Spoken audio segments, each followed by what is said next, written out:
వాడికన్నా తెలియవద్దా మా అమ్మ ఎక్కడికి వెళ్తుంది? మరి వాళ్ళ అమ్మ వాళ్ళందరూ చెల్లెళ్ళు అందరూ వచ్చి అందరూ చక్కగా ఉంటారే, నేను ఒక్కదాన్ని ఎక్కువైపోయానా?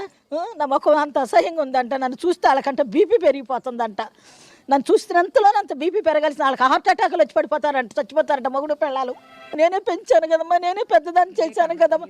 తిన్నామో తినలేదో, నేను పాలిస్తే పెద్ద అయ్యాడు, నా పొట్టలోంచి వస్తే పెద్ద అయ్యాడు, నా బ్లడ్లోనే ఆడు బ్లడ్ తీసిగలడా, నా బ్లడ్ బయటికి లాగలడా? చెప్పండి మీరు. నాకు కూతురు ఉంది, చచ్చిపోయిందమ్మా.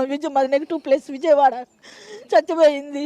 అది ఉంటే నాకు అసలు ఈ తిప్పలు ఉండేవి కాదు, నేను అక్కడికే వెళ్ళిపోయేదాన్ని. దీనికి ఒక చట్టం తీసుకురావాలమ్మ. ఏ కొడుకు కూడా ఇలాంటివి చెయ్యకూడదు. ప్రతి ఒక్క కొడుక్కి చెప్తున్నాను.